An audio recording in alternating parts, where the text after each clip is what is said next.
வெளியில தூக்கி எறிந்து விட்டார். ஒரு பயம் உன்னிடத்தில் வர மாட்டேங்கிறான். நீ தருத்திர நீ பாவி, ஒண்ணும் இல்லை, உலகமே உன்னை வெறுத்திருச்சு. அப்படி இருந்தா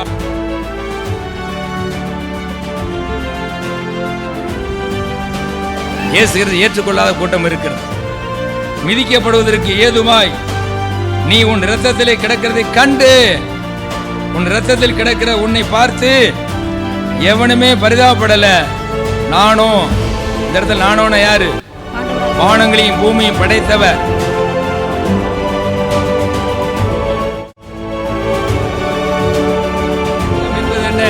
பாவ ரத்தம், அசுத்த ரத்தம், நாற்றம் எடுக்கிற ரத்தம்.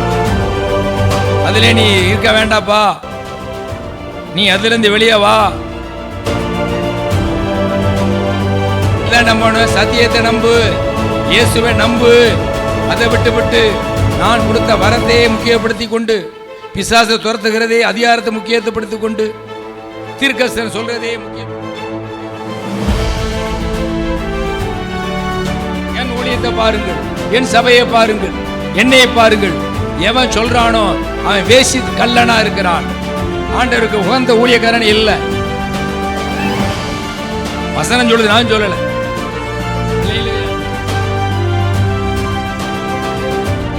ஜெபிக்கிற மனுஷனை கர்த்தர் தேடி வருகிறார். ஜெபிக்கிற மனுஷியை கர்த்தர் தேடி வருகிறார். நீங்கள் நானும் விருது செடியா இருக்க.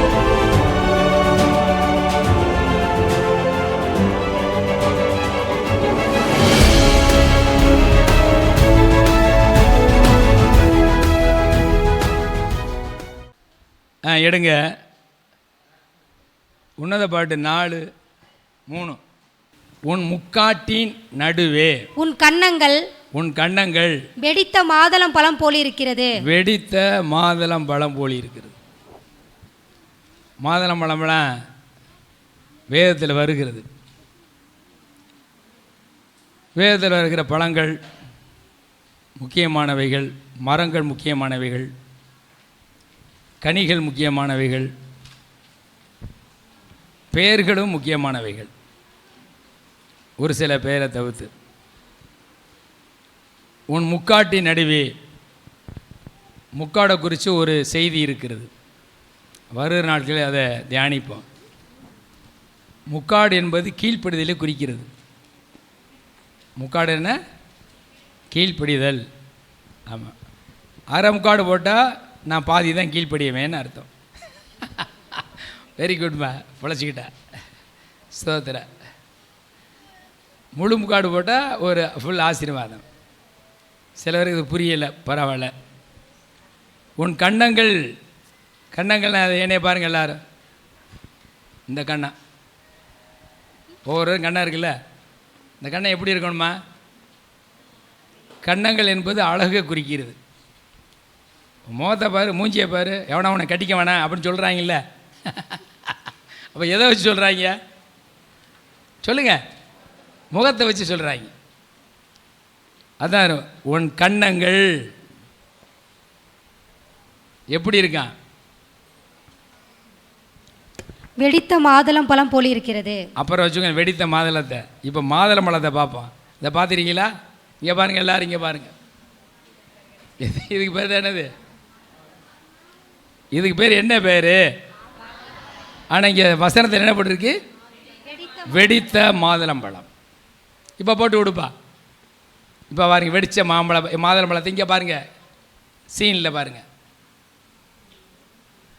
இது உடைச்சி பார்த்தீங்கன்னா இது எப்படின்னா, இது வந்து வெடிக்காது. நேற்று என்னை பார்க்க வந்தாங்க, அவங்க கொஞ்சம் காணிக்க கொடுத்தாங்க. அதுவும் இந்த வசனம் தியானிக்கிறதுக்கு சார்ந்ததெல்லாம் எடுத்துகிட்டு வந்துட்டேன். அப்போ ஆண்டவர் பாருங்க, நாளைக்கு இது செய்தி எடுறான்ட்டு நேற்று என்ன பண்ணிட்டாப்புல, வீட்டுக்கு அனுப்பிட்டார் ஒரு விசுவாசி மூலமாக. சரி, அப்போ வெடித்த மாதளம் அப்படின்னா பருவ காலம் வந்துருச்சுனார். பருவ காலம் வந்தாலே என்ன ஆகும்? என்ன ஆகும்? அப்படி வெடிக்கும். இப்போ நீங்கள் வெடித்த மாதுளம்பழமா வெடிக்காத மாதுளம்பழமா? இப்போ வெடித்த மாதுளம்பழம்னா எப்படி இருக்கணும்? இதுக்கு பேர் வரிசையா? ஒரு ஆலயத்துக்கு வந்தால், ஆராதனைக்கு வந்தால் வரிசையாக இருக்கணும். அதை முதல்ல அதுதான் முதல் வரிசையாக இருங்க. 4 வரிசை அப்படியே இருக்கணும். அப்புறம் அது ஃபுல்லாக பானால் தான் 5ஆவது வரிசை போடணும். உங்களுக்கும் சொல்லுவீங்களா, புதுசாக வந்திருக்காங்க தெரியாது பாவம். அல்லேலூயா. அந்த சேர்லாம் பாருங்கள் 3 சேராக போட்டிருக்கு. அதான் வெடித்த மாதளங்கள். வளர்ந்த விசுவாசிகளாம், பருவ காலத்துக்கு வந்த விசுவாசிகளாம் என்னவா இருக்கணும் சொல்லுங்களே? வெடித்த மாதுளம்பழங்களாக இருக்கணும். இப்போ முக்காடு என்ன சொன்னேன்? கீழ்ப்படுதல் சொன்னேன். கன்னங்கள் என்பது அழகை குறிக்கிறது, ஆவிக்குரிய அழகு. அடுத்து இந்த அழகில் 2 அழகு இருக்குது. உள்புற அழகு, வெளிப்புற அழகு. உள்ளான அழகு, வெளியான அழகு. வாசிங்க 1 சாமுவேல் 16வது அதிகாரம் 7வது வசனம்.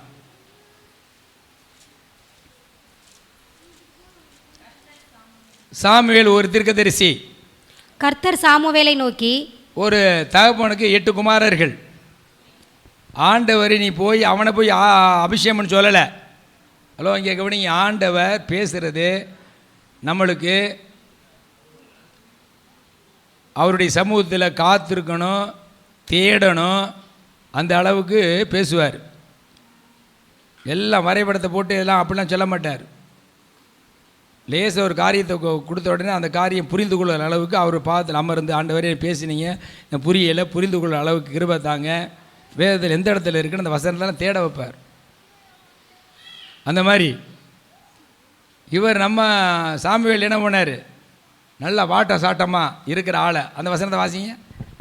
கர்த்தர் சாமுவேலை நோக்கி, நீ இவனுடைய முகத்தையும் இவனுடைய சரீர வளர்ச்சியையும் பார்க்க வேண்டாம். சரீர வளர்ச்சியை பார்க்காத, வளர்ச்சியை உயரத்தை பார்க்காத.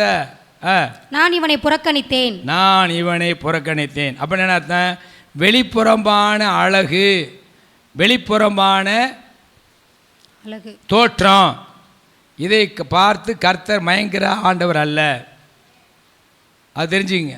நல்லா ட்ரெஸ் போட்டு, ஒயிட் அண்ட் ஒயிட் போட்டு, நல்லா கோட்டு போட்டு, எல்லா மக்களும் என்னை ஏற்றுக்கொள்ள வேணும்னு சொல்லி வெளிப்புறம்பான அந்த ஸ்டைல்ஸ், எனக்கு என்ன வயசாகலை அப்படின்னு கருப்பை மையை தடவிக்கிட்டு அப்படிலாம் நிற்கிற ஆளை ஆண்டவர் முக்கியப்படுத்த மாட்டார். அல்லேலூயா. அதான் வாசிமா. மனுஷன் முகத்தை பார்ப்பான், மனுஷன் முகத்தை பார்ப்பான், கர்த்தரோ இருதயத்தை பார்க்கிறார் என்றார். கர்த்தரோ இருதயத்தை பார்க்கிறவர். அந்த இருதயம் எங்கே இருக்கு? வெளியில் இருக்கா, உள்ளே இருக்கா? ஐயா, ஒரு மனிதனுடைய இருதயம் எங்கே இருக்கு பார்த்தீங்களா? இது என்ன பழம்? மாதுளம்பழம் தெரியுது. ஆனால் வெட்டுனா உள்ளே இருக்கிறது எப்படி தெரியுது? சிகப்பா, அழகா, வரிசையா, இதெல்லாம் இருக்கு. அந்த மாதிரி கர்த்தர் உங்களை என்னையும் பார்க்கணும், பார்க்குறாரு. நம்ம மாதுளம்பழம் உள்ளே இருக்கிற மாதுளம்பழம் போல இருக்கிறோமா? யோசிங்க. பின்னாடி வருது, அது இன்றைக்கெல்லாம் தியானிக்க முடியாது, அதை பார்ப்போம். கர்த்தருக்கு ஸ்தோத்திரம். சரி, ஆகவே கர்த்தர் எதிர்பார்க்கிறது வெடித்த மாதுளம்பழத்தில் இருக்கிற அழகு, உள்ளான அழகு. அதில் 1 பேதுரு 3:4 எடுங்க. ஏசாயா 52:1 எடுத்து வாசிங்க. ஏசாயா 52:1. அழியாத 1 பேதுரு 3:4. அழியாத அலங்கரிப்பாக இருக்கிற, பாருங்க போதும், அழியாத அலங்கரிப்பு. அப்படின்னு என்ன அர்த்தம்?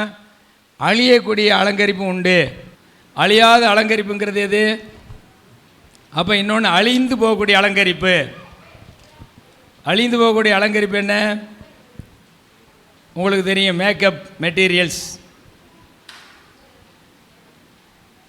இவையெல்லாம் அலங்கரிக்குது.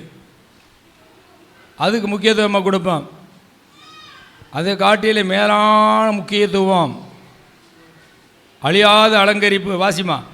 அழியாத அலங்கரிப்பாய் இருக்கிற சாந்தமும் அமைதியுள்ள ஆவியாகிய இருதயத்தில் மறைந்திருக்கிற குணமே உங்களுக்கு. இருதயத்தில் குணங்கள் மறைந்திருக்க வேண்டும். அதுவே தேவனுடைய பார்வையில் விலையேற பெற்றது. தேவன் நம்மளை பார்த்து புகழ வேண்டும். நம்மளே மெச்சிக்கக்கூடாது, நம்மளே நாம் வெளிப்படுத்தக்கூடாது. அந்த அளவுக்கு நம்மளை தாழ்த்தி அந்த குணாதிசயங்கள் நம்மளுக்கு உள்ளே வைத்து கொண்டால் ஒரு காலகட்டத்திலே கர்த்தர் அந்த மனுஷனையோ மனுஷியோ கர்த்தர் உயர்த்துவார். அதான் உள்ளான அலங்கரிப்பு. கர்த்தருக்கு ஸ்தோத்திரம். வெடித்த மாதுளை, எசேக்கியேல் 16வது அதிகாரம் 8வது வசனத்தை வாசிங்க.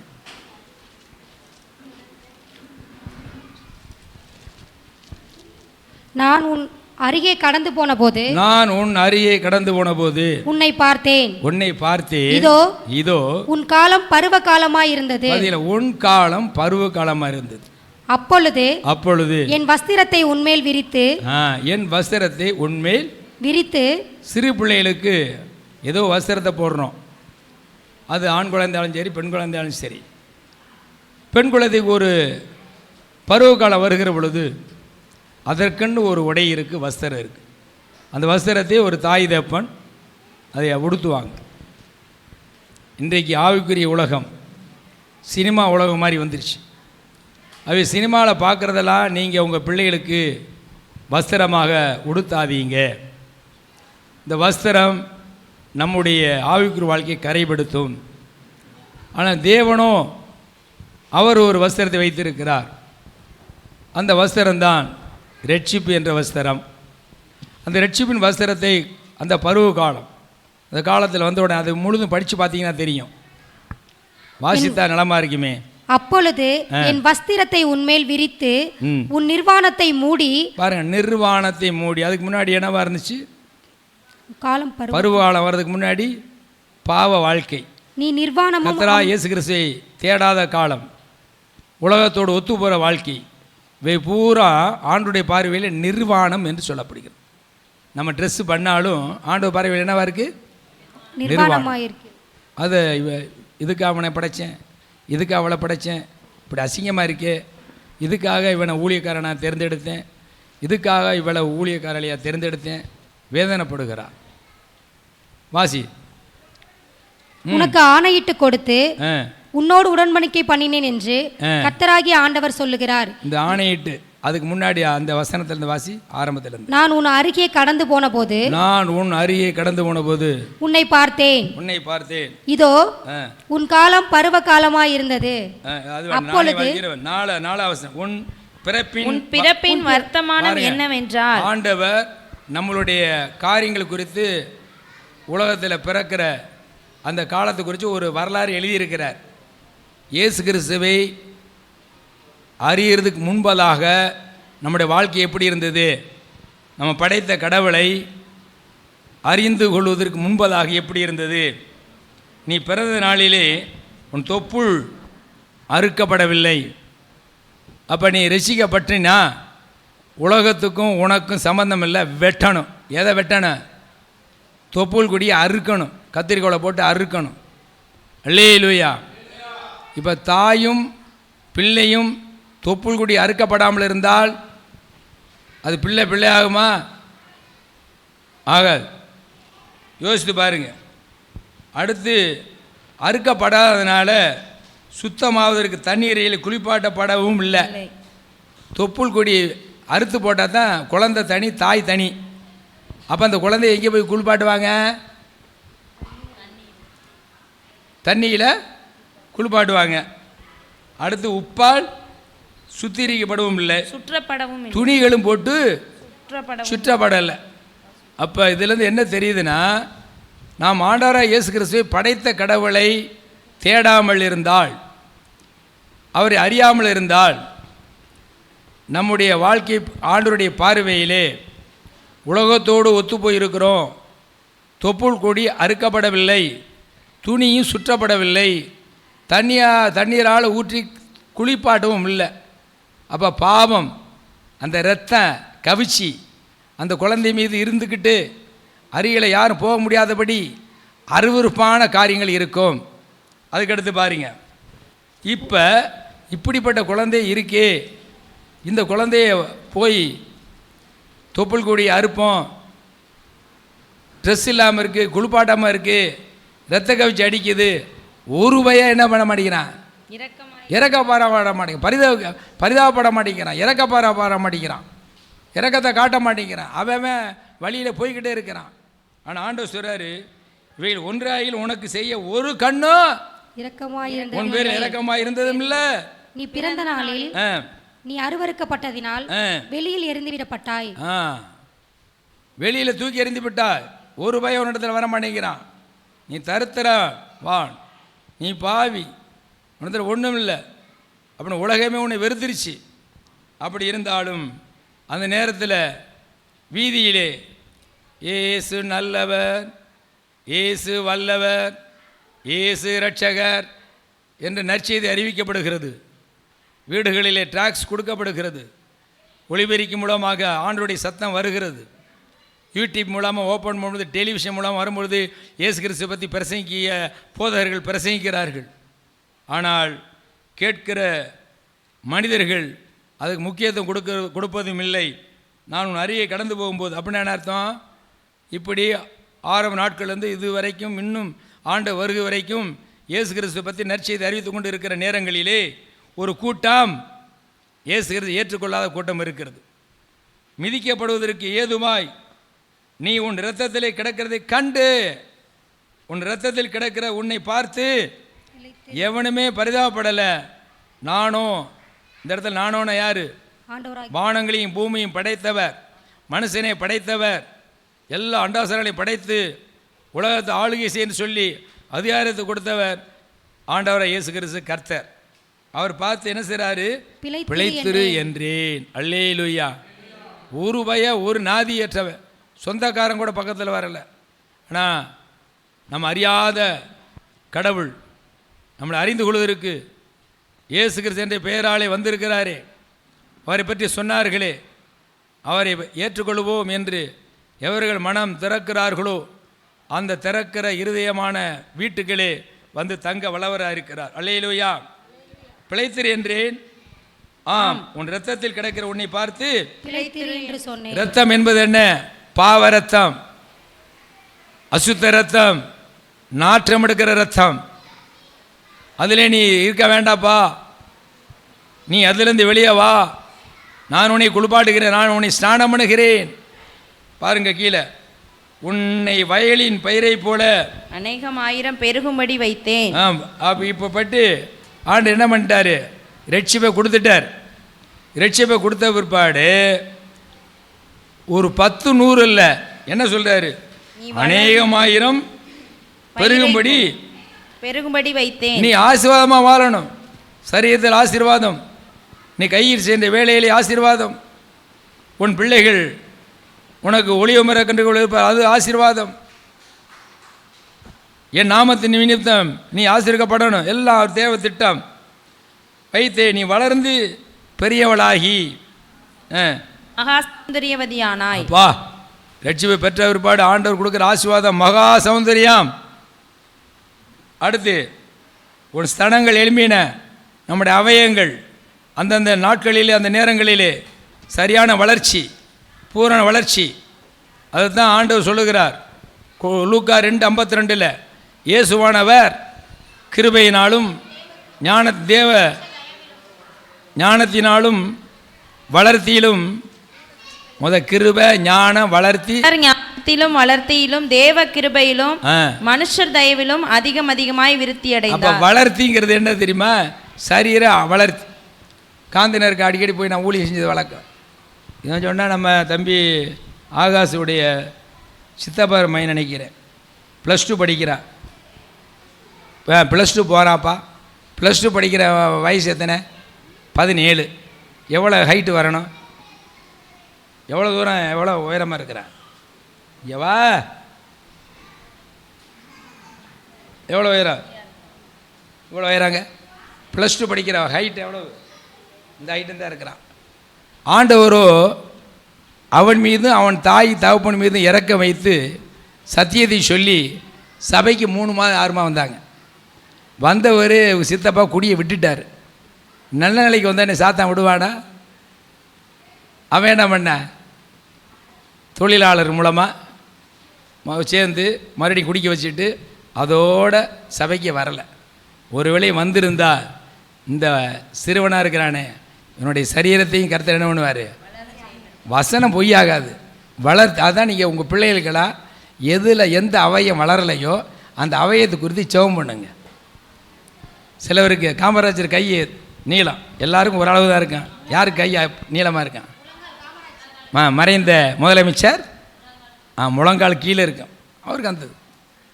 அப்போ சரீர அவயங்களும் வளர்ச்சி சரியாக இருக்கணும்.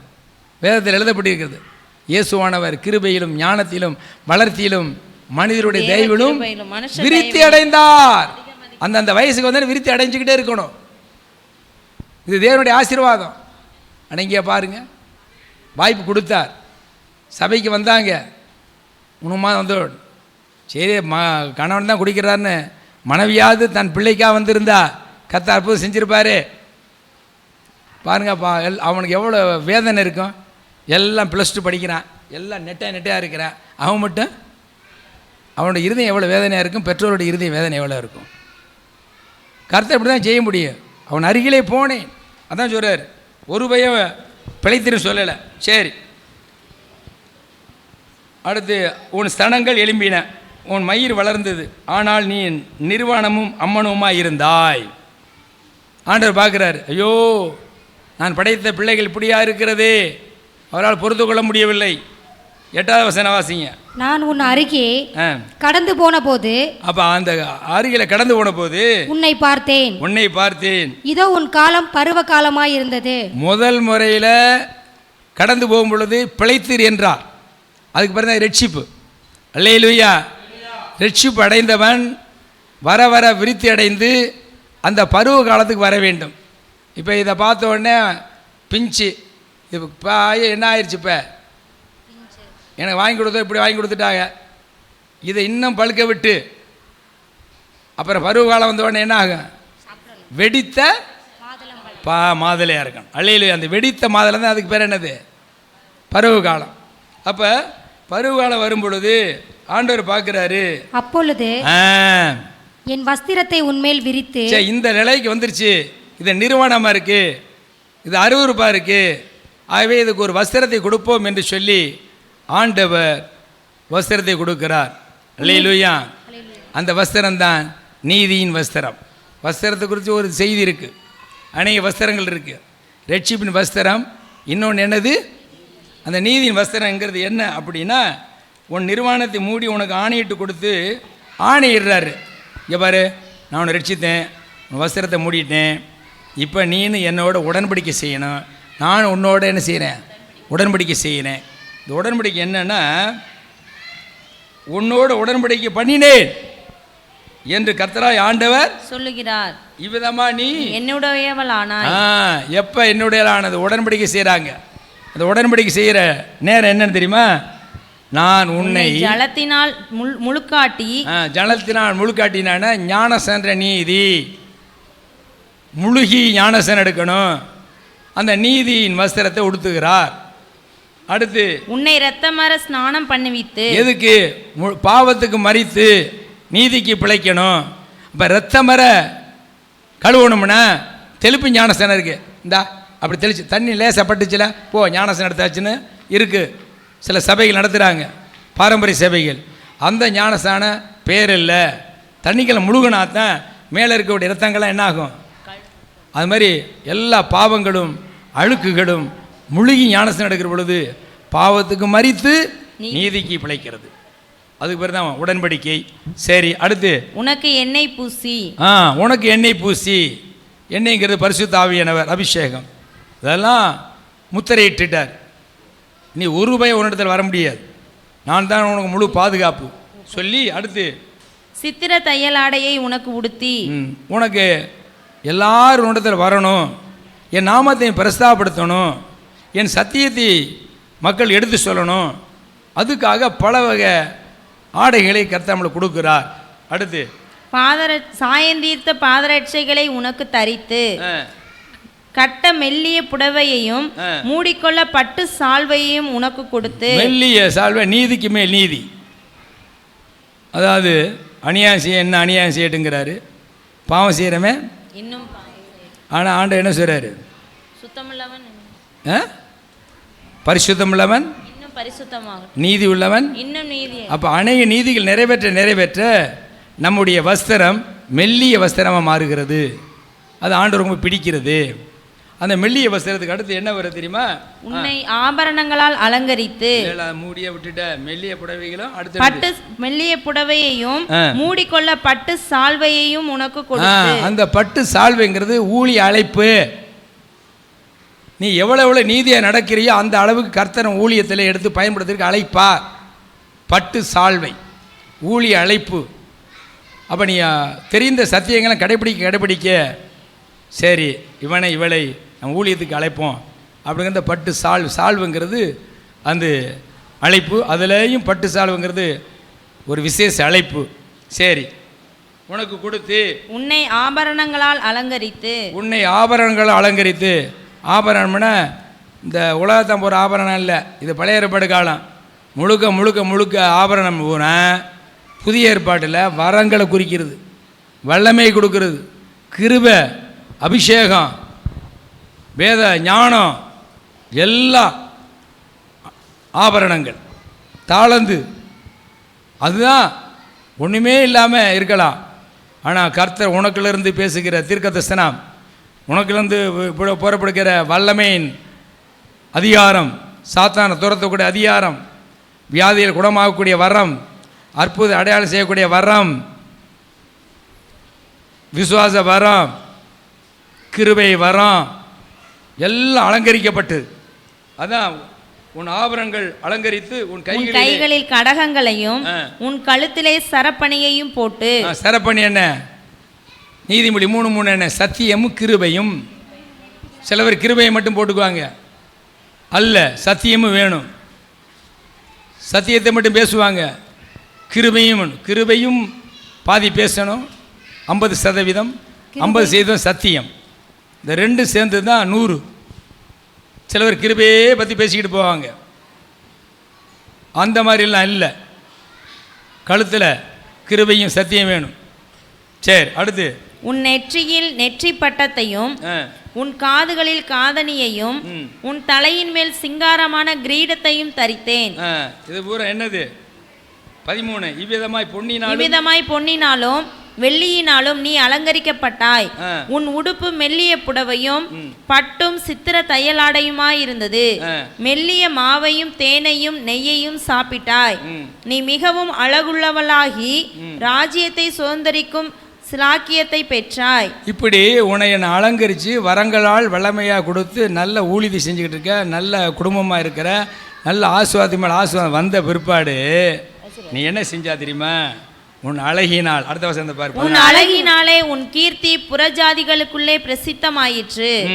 நான் உன்மேல் வைத்த என் மகிமையினாலே அது குறைவற்றதாய் இருந்ததென்று கர்த்தராகிய ஆண்டவர் சொல்லுகிறார். என்னுடைய கிருபையின் சத்தியத்தை உனக்கு தந்து உன்னை எடுத்து பயன்படுத்தினேன். அது மூலமாக நிறைய ஊழியங்கள் எல்லைகள் விரிவாக்கி நல்லா இருந்த. ஆனாலும் நீயோ வென்றால், இப்ப பாருங்க, நீயோ வென்றால் இதான் அழகை நம்பி, உன் அழகின உனக்கு கொடுக்கப்பட்ட வரங்களை நம்பி, நான் உனக்கு கொடுக்கப்பட்ட அழைத்த அழைப்பை நம்பி, நீ சத்தியத்தை விட்டு கிருபையை மற்றும் வைத்துக்கொண்டு, நான் உனக்கு கொடுத்த அலங்காரமான ஐஸ்வர்யமான அலங்காரமான வரங்களை கொண்டே நீ மேன்மை பாராட்டி இப்போ என்னை விட்டு தூர போயிட்டியே, சத்தியத்தை பேசாமல் எத்தனையோ ஊழியக்காரர் விழுந்து போயிட்டாங்களே. அதான் சொல்ற, நீயோ வென்றால் உன் அழகை நம்பி. எதை நம்பணும்? சத்தியத்தை நம்பு, இயேசுவை நம்பு. அதை விட்டு நான் கொடுத்த வரத்தையே முக்கியப்படுத்தி கொண்டு, பிசாசை துரத்துகிறதே அதிகாரத்தை முக்கியத்துவப்படுத்தி கொண்டு, தீர்க்கதரிசனம் சொல்கிறதே முக்கியப்படுத்தி கொண்டு, அற்புத அடையாளம் செய்கிறதே முக்கியத்துவப்படுத்தி கொண்டு சத்தியத்தை விட்டாயே. நான் கொடுத்த பாடல் தாளந்து, அந்த பாடல் தாளந்து மூலமாக என் நாமத்தை பிரஸ்தாப்படுத்தாமல் உன்னை அழகுபடுத்தி நான் என்று பாடல் சொல்லி, என் பாடலிலே நான் ஆராதனை எடுத்தால் பரிசுத்தமான வல்லமை இறங்கும் என்று நினைத்து ஆராதனை செய்கிறையே, அது எனக்கு தூரமாக இருக்கிறது. அதை நான் விரும்பலை. நீ என்னை மேன்மைப்படுத்தாமல், நீ என்னை வெளிப்படுத்தாமல் உன்னையே நீ காண்பிக்கிறாயே. அதான் அது. அடுத்து பாருங்க. உன் கீர்த்தியினால் சோர மார்க்கமாய் நடந்து, கீர்த்தினா புகழ்னு அர்த்தம். என்னைய புகழணும், என் ஊழியத்தை புகழணும் என்று நம்பி எந்த ஒரு ஊழியக்காரனும் எந்த ஒரு தேவப்பிள்ளையும் நடந்தால், அது ஆண்டவருக்கு என்ன சொல்றாரு? வழிபோக்கரில் உனக்கு நேர்பட்ட யாவரோடு வேசித்தனம் பண்ணி விபச்சாரம் பண்ணின்னு அர்த்தம். ஆக என் மூலமாக கிறிஸ்து நாம மைமடைய வேண்டும். அதை விட்டுவிட்டு இயேசுவை ரெண்டாவது ஆளை தள்ளிவிட்டு நான் என் ஊழியத்தை பாருங்கள், என் சபையை பாருங்கள், என்னையை பாருங்கள், எவன் சொல்கிறானோ அவன் வேசி கல்லனா இருக்கிறான். ஆண்டவருக்கு உகந்த ஊழியக்காரன் இல்லை. வசனம் சொல்லுது, நான் சொல்லலை. அல்லேலூயா. என்ன பிரதர்? ஸ்தோத்திரம். புரிஞ்சுக்கிட்டீங்களா? நம்மளை உயர்த்தது யார்? ஆண்டவர் சொல்கிறாரு, ஒருவன் எனக்கு ஊழியம் செய்தா அவர் கனப்படுத்தும் போல போகலாம். எனக்கு சேர் வேணும் முதல்ல, அப்படி பாட்டா தான் என் பேர் ஏன் நோட்டீஸ் போர்டில் போடலை, அப்போ தான் அதில் வந்து உட்காருவேன். இது ஊரா என்னது? ஆண்டுக்கு பிரியம் இல்லை. செய்தி அதுதான் வரப்போகுது.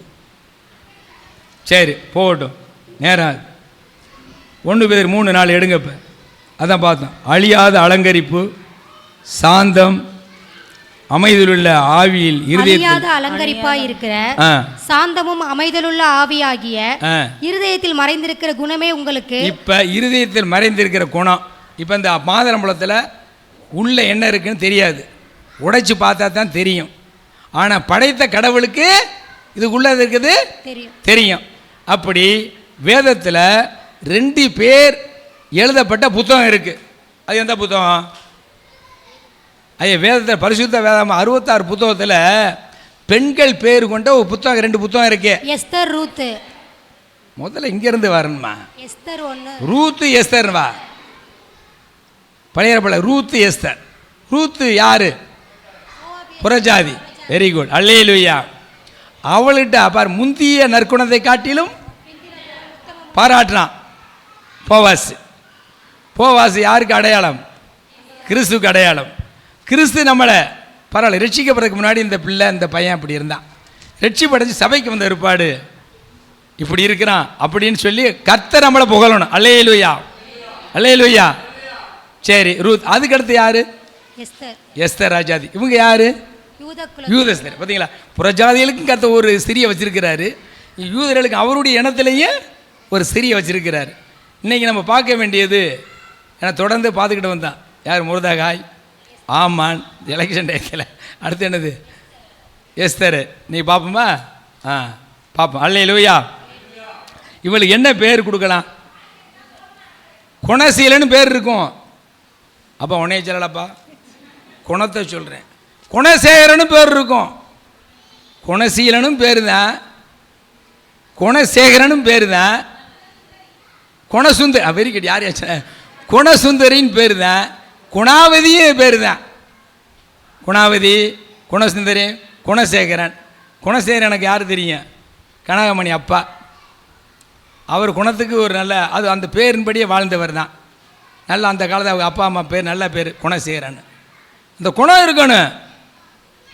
குணசீலனா குணசீலனாக இருக்கணும். அல்லேலூயா. பேர் நல்ல பேர் தான், குணசேகரன், குணசீலன். அப்புறம் என்னது? குணாவதி. அப்புறம் வேறு என்ன? குணசுந்தரி. அப்புறம் குணவிதி. வெறுமணிக்கு குணம் அப்படிம்பாங்க. குணம் பேர் தான். ரைட், நல்ல பேர் தான், அருமையாக பேர் தான். கர்த்தவளை அப்படியே ஆஸ்வதிக்க முடியாது. சோதனை பண்ணுவா, பேரின்படி ஆஸ்வதிக்க கேட்டேன். இன்னைக்கு இந்த எஸ்தரை தான் நம்ம பார்த்தோம், புரியுதா? அவள் என்ன பேர் கொடுக்கலாம்? குணவதியான எஸ்தர். சொல்லுங்க, குணவதியான. இப்போ நானும் எஸ்தர் தான், நீங்களும் எஸ்தர் தான். ஆண்டவருடைய பார்வையில் சபை எழுது ஸ்திரீ. அப்போ குணவதியான ஸ்திரீ நான் எஸ்தரை போல் இருக்கிறானா? அதை இன்றைக்கி நம்ம பாடம் அல்ல. இது வரைக்கும் ஒரு இன்ட்ரோடக்ஷன் பார்த்தோம், இப்போ பார்த்துருவோம். பழைய ஏற்பாடுதல் பார்த்துட்டோம். இதில் பாருங்கள், ஆண்டவர் நல்ல கவனிங்க. என் ஆண்டவரால் முடியுமா முடியாதா? சொல்லுங்க, ஆண்டவரை இயேசுத முடியுமா முடியாதா? இப்போ உலக அழகி போட்டி, உலகத்தில் அழகி போட்டி எங்கேருந்து கண்டுபிடிச்சாங்க தெரியுமா? எஸ்தர் புத்தகத்தை தான் கண்டுபிடிச்சாங்க. இன்றைக்கி உலக அழகி போட்டின்ட்டு எல்லாம் கூப்பிட்டு வாராங்க, வச்சு எப்படி அழகி போட்டி எடுக்கிறாங்க நம்மளுக்கு தெரியல. அது போகட்டும். அந்த காலத்தில் 127 நாடுகளில் அழகி போட்டி வந்துச்சு. 127 பெர்சிய ராஜ்யத்தில் அழகி போட்டி. ராஜாவுக்கு ஒருத்தி வேணும்.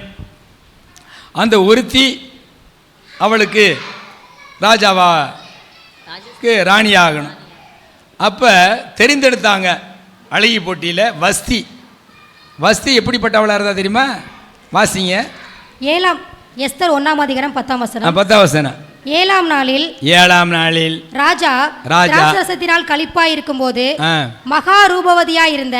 நல்லா கவனிங்க. மகா ரூபவதின்னு என்னப்பா? உட்காந்துருக்க சொல்லுங்க. மகா ரூபதின்னு என்ன? அழகிலையும் பேரழகி. யாருக்கு? வஸ்திக்கு.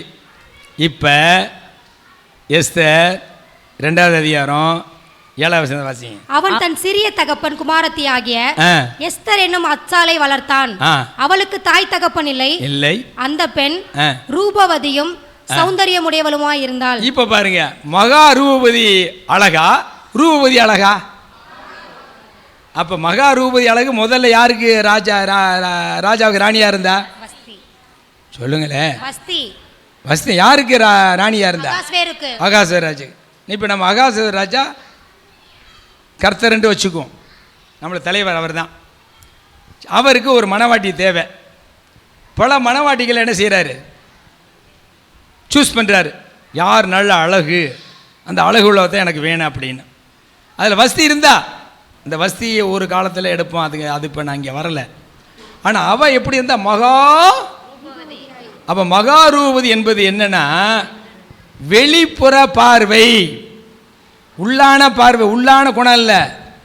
அந்த வசனம் அப்படி தானே இருக்கு. என்ன வசனம்? 1 பேதுரு எழுதுறாருல பேதுரு, உங்கள் புறம்பான அலங்கரிப்பா இராமல். அப்போ புறம்பான வெளிப்புறம். அப்போ வெளிப்புறம் முகம், கன்னம், முடி, அந்த புருவம், அந்த எல்லாம் பார்த்தா அழகா இருக்கு. இதைத்தான் உலகம் பார்க்குது. ஆனால் ஆண்டவரா இயேசு கிறிஸ்து எதை பார்க்குறா தெரியுமா? உள்ளான அழகு. அல்லேலூயா. இதைத்தான் 52 ஏசி 52 2 வாசிங்க. 2:1 எலும்பு அப்படின்னு இருக்கு. ஏசையா எலும்பு எலும்பு சீயோனே, உன் வல்லமையை தரித்துக்கொள். பரிசுத்த நகரமாகிய எருசலேமே, உன் அலங்கார வஸ்திரங்களை உடுத்திக்கொள். உன் அலங்கார வஸ்திரங்களை உடுத்திக்கொள். நம்ம நினைக்கிறோம் அலங்கார வஸ்திரங்கிறது வெளிப்புறம்ங்கிறது, அது வேணும்தான். அதை காட்டிலும் தேவன் விரும்புகிற அலங்கார வஸ்திரம் உள்ளான குணம். இதைத்தான் 1 பேதுரு 3ஆவது அதிகாரத்தில் 3:4 எழுதுறார். வாசிங்க. 3:4 வாசிங்க. அழியாத அலங்கரிப்பாய் இருக்கிற, அழியாத அலங்கரிப்பு, சாந்தமும் அமைதலும் உள்ள ஆவியாகிய, சாந்தமும் அமைதலுள்ள ஆவி. இப்போ இயேசு கிறிஸ்துவை அங்கே சிலுவையிலே அறைவதற்கு அங்கே ஒப்பீனியன் கேட்குறாங்க. என்னப்பா நீ செஞ்சா, நீ சொல்லு அப்படின்னு. அவர் அமைதியாக இருந்தார். ஏன்னா தேவசத்தை நிறைவேறதுக்கு. அதான் சாந்த குணம்.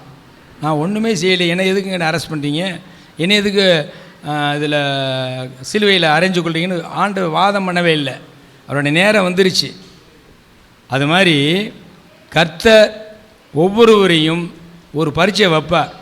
இந்த பரீட்சையில் இவன் வாய் திமிரா பேசுகிறானா, எதிர்த்து பேசுகிறானா, இல்லை அமைதியாக இருக்கிறானோ ஒரு டெஸ்ட் வைப்பார். அது எப்படி? ஊழியக்காரன் மூலமாக செய்வார், நீங்கள் நம்பின ஆளுகள் மூலமாக செய்வார், உங்களுக்கு விரோதி மூலமாக செய்ய வைப்பார், யார் ஒரு நாள் அனுமதிப்பார். அல்லேலூயா. அந்த நேரத்தில் இது எங்கேருந்து வருகிறது? இது சாத்தானாக கொண்டு வரானா, இல்லை கொண்டு வந்த கர்த்தர் அனுமதிக்கிறாரா, இல்லை கர்த்தரே கொடுக்குறார் நினைத்து இயேசு கிறிஸ்துவை போல வாய் திறவாத ஆட்டுக்குட்டியை போல அமைதியாக இருக்கிறதா சாந்த குணம். அல்லேலூயா. அதுதான் உள்ளான. இந்த அளவுக்கு இருந்தால் தான் நாம் இயேசு கிறிஸ்துக்கு மனவாட்டியாக போக முடியும். இது மத்தேயு 25 10 கன்னிகைகள் சொல்கிறாங்க. 5 கன்னிகை புத்தி உள்ளவர்கள், 5 கன்னிகள் இந்த புத்தி இல்லாதவர்கள்லாம் உள்ளத்திலே, அந்த இருதயத்திலே மறைவாக இருக்கக்கூடிய அந்த இருதயத்திலே சாந்த குணம் இல்லாமல், அமைதல் இல்லாமல், தாழ்மை இல்லாமல், கீழ்ப்பிடிதல் உண்டு இருக்கும். ஆனால் தாழ்மை இருக்காது, தியாகம் இருக்காது, பொறுமை இருக்காது. ஆவிக்குரிய கனிகளை படித்து பார்த்தீங்கன்னா தெரியும். அந்த குணாதிசயம் நிறைய இருக்குது. அதுபுறம் உள்ளே இருக்கு. இதுக்காகத்தான் நம்ம போராடி ஆண்டவர்கிட்ட கேட்கணும். ஆண்டவர் என்னை உள்ளான அந்த அலங்காரத்தை தாங்கப்பா, வெளிப்புறம் அலங்காரம் வேண்டாம், உள்ளான அலங்காரம். எல்லோரும் நேசிக்கணும், யார் மீது நான் கசப்பு இருக்கக்கூடாது. மனத்தாழ்மை, சார் தாழ்மை இருக்குது, மனத்தாழ்மை அதோட மனத்தாழ்மை பெருசு. மனசில் தாழ்மையாக இருக்கணும். என்னை யார் கனம் பண்ணுறாங்களோ, யார் என்னைய மதிக்கிறாளோ மதிக்கலையோ, நீங்கள் மதித்தா போதாம்ப்பா. அன்றைக்கி அவங்க நல்லா பேசிக்கிட்டுங்க, என்னை வந்து இப்போ புறம்பையை தள்ளுறாங்க, போகட்டும். புறம்பையை தள்ளுறது கர்த்தர் ஏன் அனுமதிக்கிறாரு? நீ என்னை சார்ந்திருக்கிறியா, நீ அவனை சார்ந்திருக்கிறியா? நீ என்னை சார்ந்திருக்கிறியா, நீ அந்த குடும்பத்தை சார்ந்திருக்கிறியா? அதை உனக்கு பரிச்சை வைக்கிறார். அதில் நீ ஜெயிச்சிக்கிறங்கன்னு என்னை. அதான் ஒரு நல்ல பக்தன் நல்லா பாரு, யார் என்னை கைவிட்டாலும் இயேசு கைவிட மாட்டார். பாடுங்க, யார் என்னை கைவிட்டாலும் கைவிட மாட்டார், கைவிட மாட்டார், கைவிட மாட்டார்.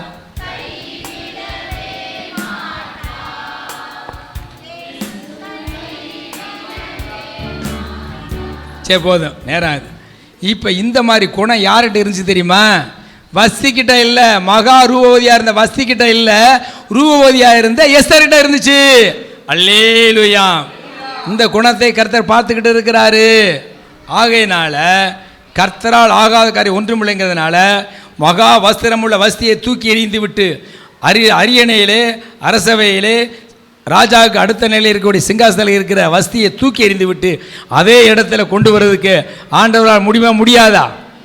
மகா வஸ்திரம், மகா ரூபவதி அல்ல, சாதாரண ரூபவதி. ஆனால் அவளுக்குள்ள இருந்த குணம் இருக்கே, அமைதியில் உள்ள சாந்த குணம். அடுத்து கர்த்தரே நம்பியிருந்தா, என் தாய் தப்பனை கர்த்தர் எடுத்து விட்டார், பரவாயில்ல. ஆனால் என்னை பாதுகாப்பதற்காக என்னுடைய சகோதரன் தன் சித்தப்பாவை போல, சிறிய தகப்பனாரை போல, என் தாய் தகப்பன் எனக்கு என்ன செய்யணுமோ அந்த அளவுக்கு மொர்தெகாவை என் சகோதரன் தான். ஆனாலும் தகப்பன் பாசத்தில் வளர்ப்பதற்கு தகப்பனாக கொடுத்த கர்த்தரை நோக்கி பார்த்து கர்த்தரை ஸ்தோத்திரம் பண்ணல ஒழிய மொர்தெகாவை ரெண்டாவதான் வச்சுக்கிட்டா. அல்லேலூயா. எஸ்தர் முதல்ல யார் வச்சிருந்தா? தாய் தகப்பன் இழந்தாலும் எனக்கு ஒரு தகப்பனை கொடுத்த ஆண்டவரை முதலிடம் வைத்தாள். அதான் கர்த்தர் முதலிடம் வைத்தாள். அந்த குணத்தை பார்க்கணும். அடுத்து மொர்தெகாய் மீது ஒரு தயவு. அதான் லூக்கா 2:52 பார்த்தோம். ஞானம் கிருபை வளர்த்தி மனிதனுடைய தயவுல விரித்தடைந்தார் இருக்கு. அல்லேலூயா.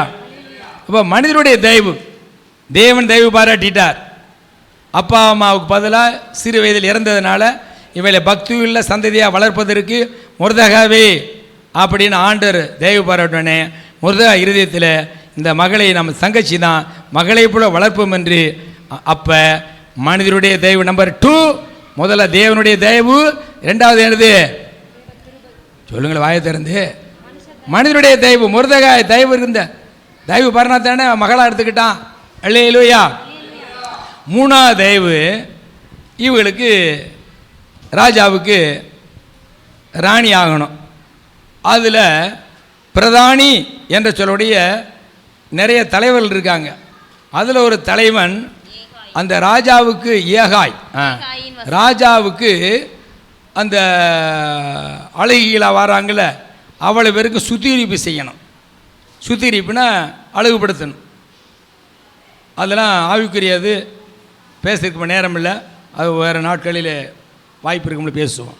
சுருக்கமாக ஏகா என்ற பிரதானி. இப்போ பிரதானி என்றால் உங்களுக்கு வைக்கப்பட்ட ஊழியக்காரனா அப்படி வச்சிங்க. அப்போ அந்த ஏகா என்ற மனிதனிடத்திலையும் என்ன பண்ணார்? அந்த வசனத்தை வாசிங்க. ராஜாவின் கட்டளையும் எஸ்தர் 2:8 ராஜாவின் கட்டளையும் தீர்மானமும் பிரசித்தமாகி அநேகம் பெண்கள் கூட்டப்பட்டு சூசான் அரண்மனையுள்ள ஏகாயின் வசத்தில் ஒப்புவிக்கப்படுகிற போது 127 நாட்டில் இருக்கிற அழகிகளை இங்கே வந்துட்டாங்க. சூசான் வந்துருச்சு. ஏகப்பட்ட லேடிஸ் பாருங்க. போட்டியில் இத்தனை பேர்லையும் நம்ம வர முடியுமா? இத்தனை சபைகள் இருக்க தேசத்தில், உலகத்தில் இத்தனை சபைகளிலும் நம்ம ஆண்டவருக்கு மனவாட்டியாக போக முடியுமா? இந்த போட்டியில் நான்லாம் வர முடியாதுயா அப்படிலாம் எத்தனை பேர் போட்டியை பார்த்து என்ன செய்கிறாங்க? பயந்துடுறாங்க. இல்லை, ஆண்டவருடைய தயவு யாருக்கோ அவங்க போக முடியும். அல்லேலூயா. கிருபை தயவு காருண்யம் எல்லாம் அவரு தான். அல்லேலூயா. 9 வாசிமா. அந்த பெண் அவன் பார்வைக்கு நன்றாயிருந்ததினால், எவன் பார்வைக்கு? ஏகாயின் பார்வை. ஏகாயின் பார்வைக்கு நன்றாயிருந்ததினால் அவளுக்கு அவன் கண்களிலே தயை கிடைத்தது. பாருங்க, அவனுடைய கண்களிலே தயவு உண்டு. தேவனுடைய தயவு ஒண்ணு, மனுஷ தயவு, மொர்தகாய் தயவு, அடுத்து ஏகாய் ஊழியக்காரனுடைய தயவு. அல்லேலூயா. அடுத்து இன்னொரு தயவு கடைசியில் முடிக்கிறாரு பாருங்க. அந்த வசனத்தில் இருக்கு, 9வது வசனம். ஆகையால் அவருடைய சுத்திகரிப்புக்கு வேண்டியவைகளையும் எல்லா மனிதர்களும் இருக்குமே. அது இங்க இருக்கு சார், 15ல இருக்கு. 15ல இருக்கு. எஸ்தருக்கு தன்னை காண்கிற எல்லார் கண்களிலும் தயை கிடைத்தது. பாருங்க, அவ யார பாக்குறாளோ அவ்வளவு பேரு அந்த மனுஷிக்கு இரக்கம் பாராட்டுறாங்க, தயவு பாராட்டுறாங்க எல்லார் மீதும். இப்ப எல்லாருடைய கண்களிலே தயவு உண்டாச்சுன்னா அப்போ அவங்க தான் ஆண்டவருக்கு பார்வையில் வெளியேறப்பட்டவர்கள். அல்லேலூயா. சரி, இப்போ ஏற்பட்ட எஸ்தரை பார்த்தோம். இந்த எஸ்தருக்கு பேர்களை நீங்கள் தெரிந்து கொள்ள வேண்டும். எஸ்தர் என்பதை காட்டிலும் அவளுக்கு எபிரேயர் அந்த மொழியிலே அத்சால் என்று அர்த்தம். அக்கால் அத்து, அக்சால் வேற, அத்சால் வேற. அக்சால் வந்து காளைபுருடைய முதவருடைய வளர்ப்பு பெண் அத்சால். அதுக்கு எபிரேயர் பதம் மிருது செடி என்று அர்த்தம். என்னது? மிருது செடி போடுங்க, மிருது செடி. எஸ்தர் 2:7 அத்சாலுங்க வருது, மிருது செடி. இந்த மிருது செடி அப்படின்னா ஏசாயா 41:9 வாசிங்க சீக்கிரமா. தீவுகளே, இதெல்லாம் நீங்கள் பேர் வைக்கிறதுக்கு சூஸ் பண்ணணும். ஏசாயா 41:9. நான் பூமியின் கடையாந்தரங்களில் இருந்து, பாருங்க, பூமியின் கடையாரம்னா ஆரம்பம் முதல் முடிவு வர அந்த பூமியில் உன்னை எடுத்து, அது யாரை எடுத்து? ஆண்டவருடைய பிள்ளை எடுத்து அதன் எல்லைகளில் இருந்து அழைத்து வந்து, எல்லையிலிருந்து அழைத்து வந்து, நீ என் தாசன். பாருங்க, கர்த்தர் உங்களையும் என்னையும் சொல்றாருங்க.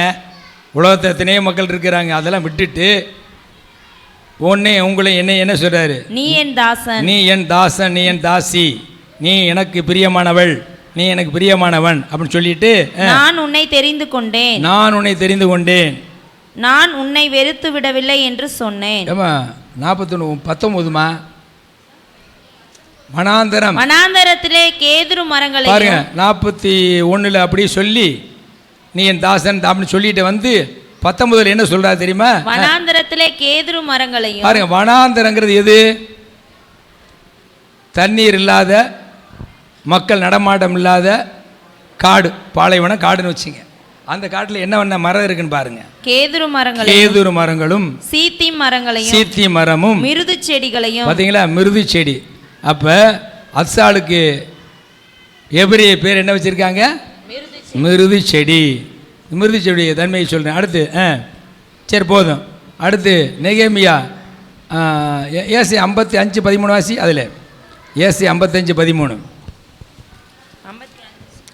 55:13 முட்செடிகளுக்கு பதிலாக, முட்செடிகளுக்கு பதிலாக, பாருங்க, முட்செடிகளுக்கு பதிலாக தேவதாரு விருட்சம் முளைக்கும், காஞ்சோரிக்கு பதிலாக மிருது செடி எலும்பும். யாரா காஞ்சர மரத்தை வீட்டில் வளர்ப்பாங்களா? காஞ்சர மரம்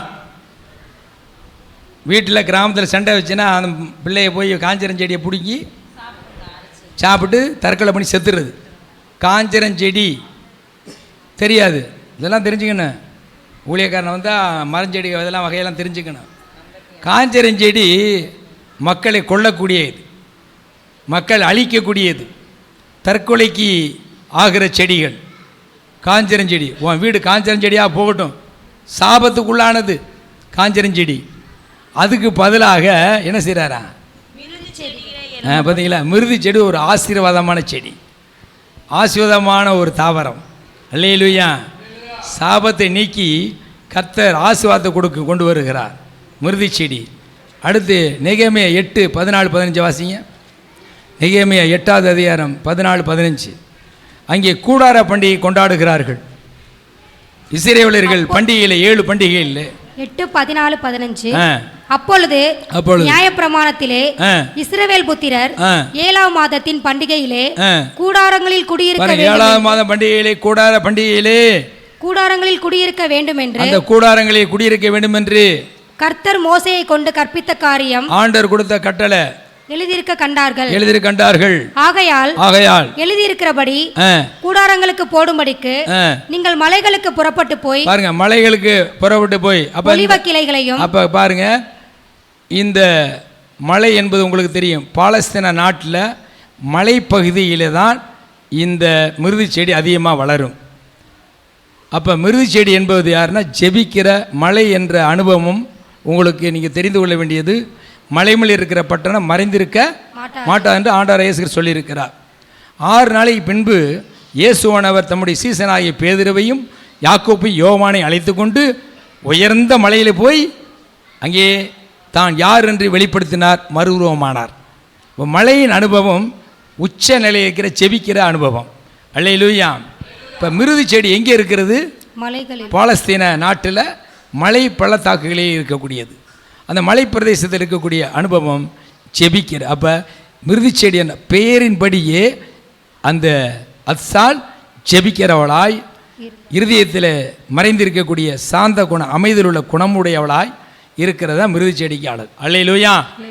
அடுத்து வாசிமா. நீங்கள் மலைகளுக்கு புறப்பட்டு போய் ஒலிவ கிளைகளையும் காட்டு ஒலிவ கிளைகளையும், ஒலிவளையை பத்தி சொல்றாரு, மிருது செடிகளின் கிளைகளையும், அப்ப மிருது செடியும் சொல்றாரு, பேரீச்ச மட்டையும் சொல்றாரு, அடர்ந்த மரக்கிளைகளையும் கொண்டு வாருங்கள். எல்லாத்தையும் மரத்தை வெட்டி கிளையை கொண்டு வந்து தங்களுடைய சகல பட்டணங்களிலும், உங்க பட்டணங்களில எருசலேமிலும் கூறி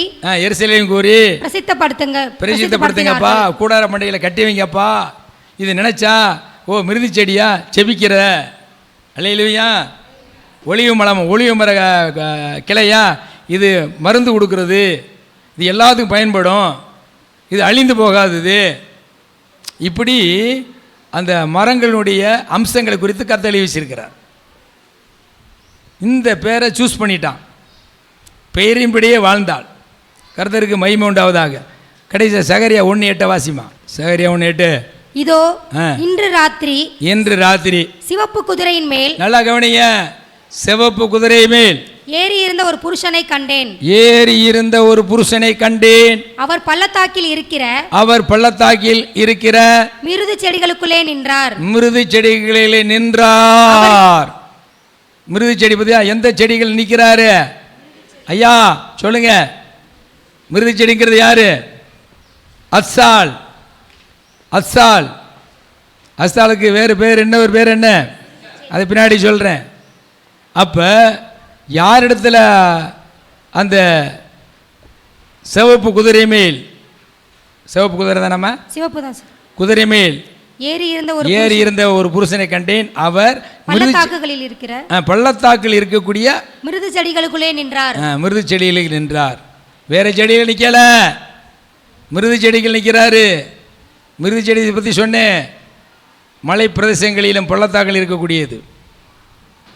ஜெப அனுபவம் உடையது. ஜெபிக்கிற மனுஷனை கர்த்தர் தேடி வருகிறார். ஜெபிக்கிற மனுஷியை கர்த்தர் தேடி வருகிறார். நீங்கள் நானும் மிருது செடியாக இருக்கணும். இப்படி மிருது செடியாக இருக்கக்கூடிய அத்சாலுக்கு, இந்த மறைவான குணமாக இருக்கக்கூடிய அத்சாலுக்கு கர்த்தர் ஒரு திட்டம் போடுகிறார்.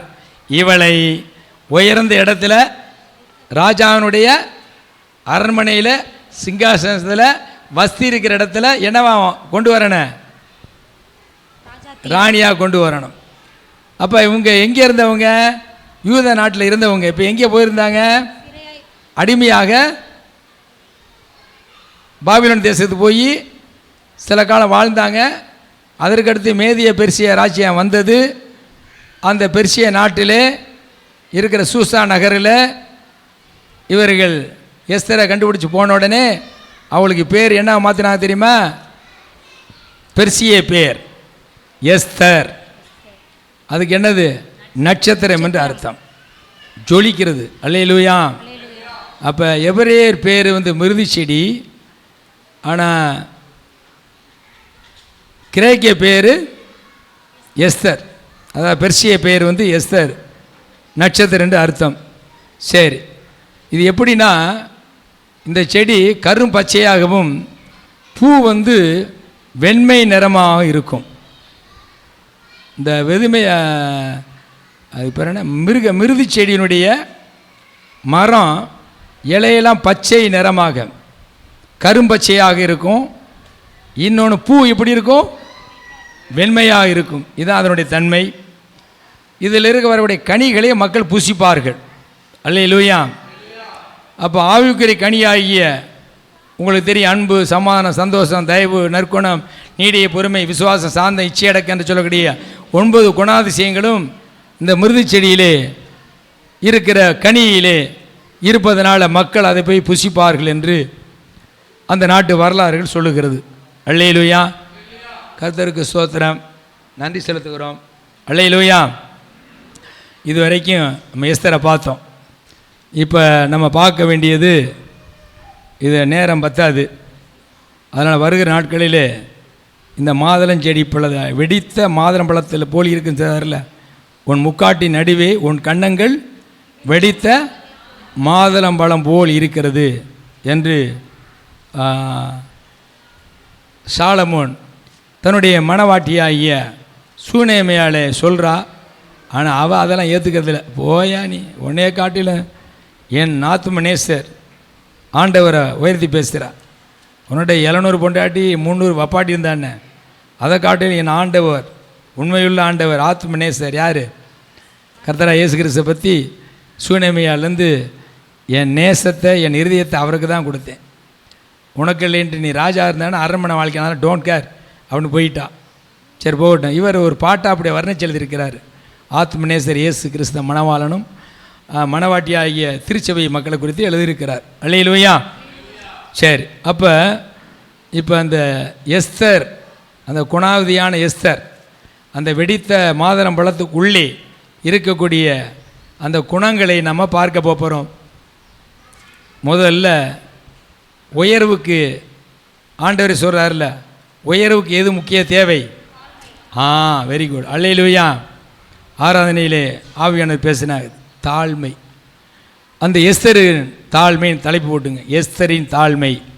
அவர் உயர்வுக்கு 127 நாடுகள் இருக்கக்கூடிய அழகி, அதில் மகா ரூபதியாக இருந்த வஸ்தியை நீக்கிவிட்டு ரூபதியாக, அவளை விட அழகு குறைச்சி தான் பார்வைக்கு, ஆனால் தேவனோ அவளுடைய உள்ளத்தை பார்க்கிறார். ஆகவே இவளை அதில் உட்கார வைப்போம். இதில் ராஜா, உலக பிரகாரமாக இருக்கிற ராஜாவினுடைய அரண்மனையில் ராஜாதியாக வைப்போம் என்று. அவை ஆண்டவர் நம்மளை உலக பிரகாரம் ஆசீர்வதிப்பதற்கு, இன்னும் நம்மளை உயர்த்துவதற்கு, அந்த ஆசீர்வாதத்தை பல மக்களுக்கு நம்ம கொடுத்து ஆண்டருடைய நம்ம மைமடைவதற்கு நம்மிடத்தில் ஆண்டவர் என்ன எதிர்பார்க்கிறார் என்றால் மனத்தாழ்மையை.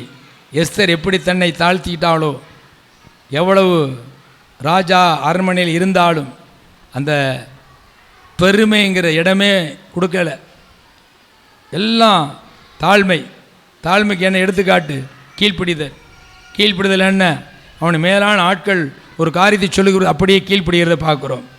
ஆகவே இவள் ஆரம்ப வாழ்க்கையிலே அனாதையாக இருந்த குழந்தையை ஆரம்பம் அற்பமானால் முடிவு சம்பூரணம் சொல்லுகிறோமே, அதன்படி முடிவிலே அரச அரண்மனையில் ராணியாக உயர்த்தப்படுவதற்கு ஒரு பெரிய முதல் காரியம் தாழ்மை உள்ளவளாக இருந்தால், நீங்களும் நானும் ஆண்டவருடைய பார்வையிலே எவ்வளவு நம்மளை ஆஸ்வதிக்க தாழ்மையாகவும் மனத்தாழ்மை இருக்கிற பொழுது அவர் இன்னும் நம்மளை உயர்த்து கொண்டே போவார்.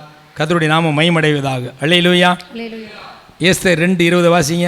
எஸ்தர் மொர்தெகாய் தனக்கு கற்பித்திருந்தபடி தன் பூர்வோத்தரத்தையும் தன் குலத்தையும் தெரிவிக்காதிருந்தால், எஸ்தர் மொர்தெகாய் இடத்திலே வளரும்போது அவன் சொற்கேட்டு நடந்தது போல இப்பொழுதும் அவன் சொற்கேட்டு நடந்து வந்தாள். பாருங்க, நல்லா கவனிங்க. இப்ப எஸ்தர் ராஜாதி அரண்மனை போயிட்டா.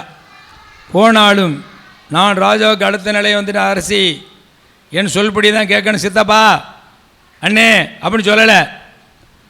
அவள் என்னை உருவாக்கி இந்த இடத்துக்கு கொண்டு வந்த என் சித்தப்பா என்ன கர்த்தருடைய காரியத்தில் என்ன சொல்கிறாங்களோ நான் அப்படியே கேட்டு கீழ்ப்படிவேன். நான் ராணியாக இருந்தாலும் என் சித்தப்பாவுக்கு நான் மகள். ஆகவே அவர் சொல்கிறத சரியாக தான் சொல்லுவார். நான் அது கீழ்ப்படுகிறேன் என்று தன்னை தாழ்த்தி கீழ்ப்படுகிறாளே, அது கர்த்தர் அதை பார்க்கிறார். அல்லேலூயா. உங்களையும் நம்மளையும் ஏசைகள் 16 அதிகாரத்தில் படித்தது போல் நம்மளை யாரும் மதிக்கலை, ஆனால் ஆண்டவர் மதித்து நம்முடைய தேவனுடைய பிள்ளை என்ற அதிகாரம் கொடுத்து, நம்மளுக்கு கிருபைகள் கொடுத்து, வீடில் தான் அவனுக்கு வீடு கொடுத்து, படிப்பில் தான் படிப்பை கொடுத்து, திருமணமாக அவனுக்கு திருமணத்தை நடத்தி, குழந்தையில்லாத குழந்தையை கொடுத்து, வரங்களை கொடுத்து, வல்லமை கொடுத்து, ஊழியக்காரனை உருவாக்கி இப்படிலாம் நடத்துகிறாரு. இப்படி நடத்தின ஆண்டவருக்கு நம்ம என்ன செய்யணும் தெரியுமா? ஆண்டவரே, இதெல்லாம் எம்மாத்திரம், இந்த ஆசீர்வாதத்தை பெறுவதற்கு நான் தகுதியில்லை ஆண்டவரே அப்படின்னு ஆண்டவர் சமூகத்தை நம்மை தாழ்த்திக்கணும். அல்லேலூயா. சாட்சி சொல்கிறது வேறு, ஆண்டவர் சமூகத்தில் தன்னை தாழ்த்திக்கிறது வேறு. சாட்சி சொல்கிறதும் தாழ்மையாக தான் சொல்லணும். ஆனால் ஒரு அதிகாரத்திலிருந்து நம்ம போகிற பொழுது, அசுத்த ஆவிகளிடத்தில் போராடுகிற பொழுது அங்கே நம்ம தாழ்த்தக்கூடாது. நம்ம அதிகாரத்தை எடுத்து நான் தேவனுடைய பிள்ளை என்று அங்கே அதிகாரத்தோடு நம்ம செயல்பட வேண்டும். பாக்கி மற்ற இடங்களிலே ஆண்டவருடைய பாதத்தில் நான் இந்த அளவுக்கு வந்ததுக்கு நான் எம்மாத்திரம் ஆண்டவரே, என் குடும்பம் எம்மாத்திரம், என் பிள்ளைகள் எம்மாத்திரம், எல்லாம் உங்கள் இறக்கம் கிருபை தான்ப்பா. இன்னும் என்னை எவ்வளோ உயர்த்திறீங்களோ அந்த உயர்வுகளாம் நான் இன்னும் தாழ்த்திக்கலனப்பா. என்னை யார் வேணாலும் பெருசாக பேசலாம், நான் மட்டும் பேசக்கூடாது ஆண்டவரே. வாயிலே பெருமை என்ற வார்த்தை வரக்கூடாது, மன மேட்டுமைங்கிற எண்ணமே வந்துவிடக்கூடாதாப்பா என்று ஆண்டவர் பாதத்தில் எவர்கள் தன்னை தாழ்த்தி செபிக்கிறார்களோ கர்த்தர்களை உயர்த்துவார். கர்த்தர் நாம மகிமையடைவதாக. அல்லேலூயா. ஆகவே அங்கே எளிமையாய் வாழ்ந்த அந்த எஸ்தரை இப்பொழுது அரசியாக அரண்மனை வாழ்வு கிடைச்சிருச்சு. இருந்தாலும் அவர் தன்னை உயர்த்தாமல் அந்த பணிவோடு வாழ்ந்ததாக பார்க்கிறோம். ஆகவே இதிலிருந்து என்ன தெரியுது என்றால், கர்த்தர் உங்களை என்னையை உயர்த்துகிற பொழுது உயர்த்த பணிவு வேண்டும், தேவனை ஆராதிக்க வேண்டும். வசதி வாய்ப்பு வந்தோடனே அடுத்த வாரம் ஆராதனை போவோம், இந்த வாரம் இதை விட முக்கியம் அங்கே நம்ம சொந்தம் சுருத்து திருமணம் அந்த காரியம் அங்கே அந்த எண்ணமெல்லாம் இருக்கவே கூடாது. அப்படி இருந்துச்சுன்னா கர்த்தர் துக்கப்படுவார், அடுத்த ஒரு ஆசீர்வாதத்தை கொடுப்பதற்கு யோசிப்பார். இன்னொன்று சில பேர் அடிக்கடி சொல்லுவாங்க, ஆசிரியர்கள் ஒரு ஏணிப்படி, ஆசிரியர்கள் நல்லா சொல்லி கொடுத்து ஆசிரியை காட்டிலாமல் ஐஏஎஸ் கலெக்டராக, ஆசிரியை காட்டிலும் மருத்துவராக, ஆசிரியை காட்டிலும் நீதிபதியாக வந்துடுவாங்க. வந்தவொடனே இது எனக்கு என்னதுக்கு தேவை அப்படின்னு ஏணி என்ன செய்வாங்க, அப்படியே உதறி தள்ளிவிட்டு மாடிக்கு போயிடுவாங்க. இது மாதிரி நம்முடைய வாழ்க்கை இருக்கக்கூடாது. நம்மளை படிப்படியாக நாளுக்கு நாள் விரித்தடை செய்கிற கர்த்தர் அவருடைய தயவு. அப்போ கர்த்தர் நம்மளுக்கு ஏணியாக இருக்கிறார். இந்த ஏணியின் வழியாக தேவதூதர்கள் நம்முடைய ஜெபங்களை கொண்டு வராங்க.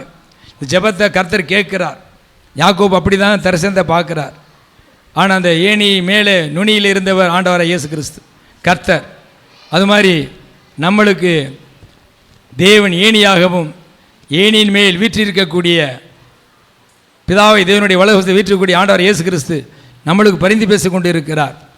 ஆகவே அவரால் தான் நம்மளுக்கு வாழ்க்கை உயர்வு ரட்சிப்பு ஆசீர்வாதம் வந்ததுன்னு சொல்லி அவரை நன்றி அறிதலோடு ஸ்தோத்திரம் பண்ண வேண்டுமே தவிர நன்றி மறவாத நன்றி கெட்ட மிருகமாக இருக்கக்கூடாது, நன்றி கெட்ட ஜென்மமாக இருக்கக்கூடாது. எந்த நேரத்திலும் நன்றி உடையவர்களாக இருக்க வேணும். அப்போ ஆண்டவருக்கு நாம் நன்றி உடையவர்களாக இருக்கிறது போல பூமியிலே மனிதர்கள் உங்களுக்கு எந்த விதத்திலும் நன்மை செய்திருந்தால் அந்த நன்மையை தயவு செய்து மறக்காதீங்க. கடைசி அவர்கள் உங்களை துன்பப்படுத்தினாலும் அவர் உங்களை வேதனைப்படுத்தினாலும் ஆரம்ப காலத்தில் அவர்கள் மூலமாக நீங்கள் உயருக்கு வந்திருக்கிறீங்க. அவர்கள் கொடுக்குற ஒரு பண உதவி அல்ல அவர் கொடுக்கக்கூடிய ஆலோசனை, இவர் ஆலோசனை சொன்னார், இதனால தான் நான் படித்தேன், நீங்கள் நல்லா இருக்கிறேன், அல்லேலூயா, அந்த நன்றியை நான் நினைக்கவே மறக்க மாட்டேன், இவரால் தான் என் உயர்வுக்கு வந்து கருத்தை கொண்டு வந்திருக்கிறார் அப்படின்னு நன்றி மறவாமல் இருந்தீர்களானால் எஸ்தரை போல கர்த்தர் உங்களை உயர்த்துவார். அல்லேலூயா. நன்றி மறவாத எஸ்தர் பணிவு நம்மளை கர்த்தர் எவ்வளோ உயர்த்துவார். இன்னமும் நான் ஓப்பனாக சொல்கிறேன், என்னுடைய ஊழியக்காரர் என்னை வழி நடத்தின இரவும் பகலும், பகலில் வேலைக்கு போயிடுவேன், விடுமுறை நாளில் அங்கே போயிடுவேன்.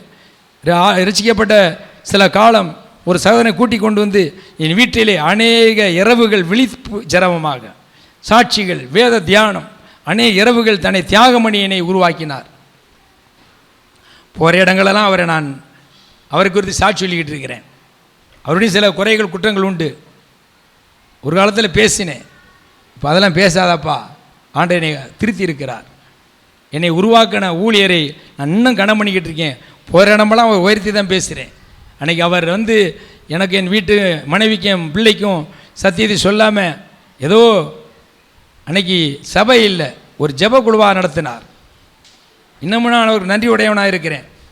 அவர் என்னை ஏற்றுக்கிறார் இல்லையோ, ஆண்டவர் பார்வையிலே அவருக்கு நன்றி உடையவனாக இருக்கிறேன். போகிற இடங்களெல்லாம் என்னை ஊழியக்காரரை உயர்த்தி பேசுவேன்.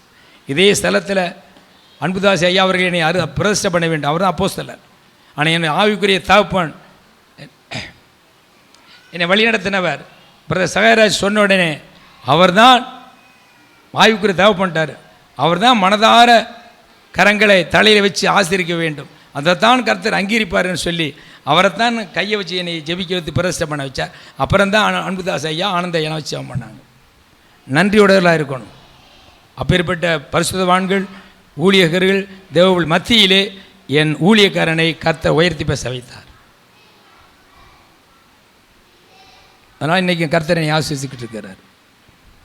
அது மாதிரி உங்களையும் உங்கள் வழி நடத்துகிறது மட்டுமல்ல, சொந்தக்காரர்களாக இருப்பாங்க, நண்பர்களாக இருப்பாங்க, ஒரு ஆபத்து காலத்தில் உதவி செஞ்சுருப்பாங்க.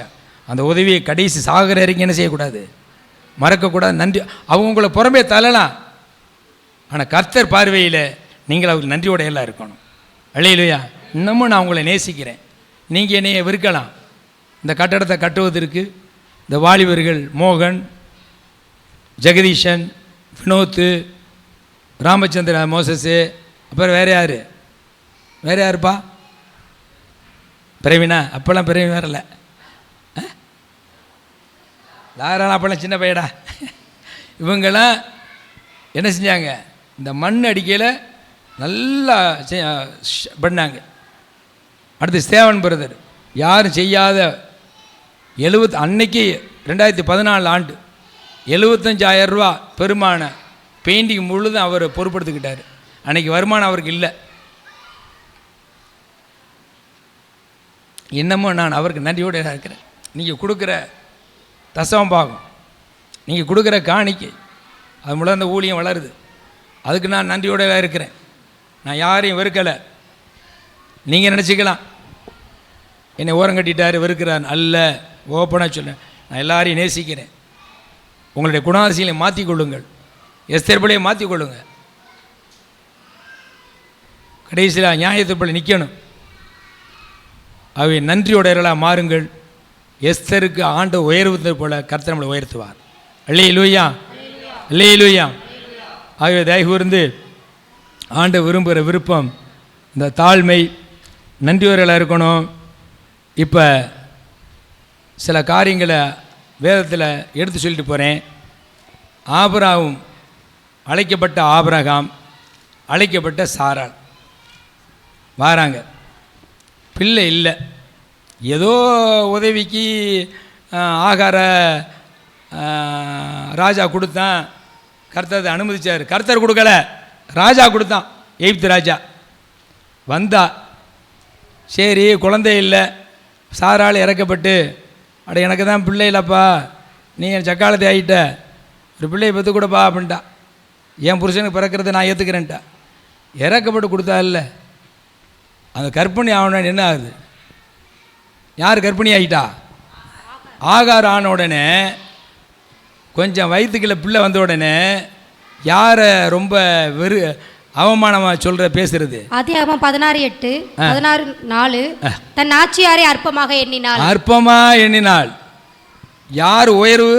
சாராள் மூலமாக ஆகாருக்கு குழந்தை வந்துச்சு. இவ சொல்லலைன்னா ஆபரம் அமைதியாக இருந்திருப்பார். ஐயா, ஒரு பிள்ளையை பெற்று கொடு, எனக்கு தான் கற்பனை நின்றுச்சு, உன் வழியில் ஒரு சந்ததி வரட்டும், அதை என் பிள்ளை ஏற்றுக்கிறேன் அப்படின்னு பிச்சை போட்டா. யார்? சார். யாருக்கு? இப்போ ஆகால் குழந்தை வந்துருச்சு.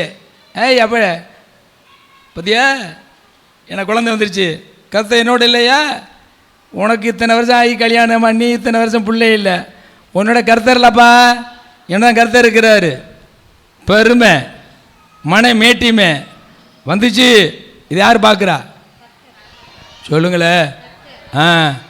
கர்த்தர் அழைக்கப்பட்ட ஒரு விசுவாசி, அழைக்கப்பட்ட ஒரு ஊழியக்காரன்.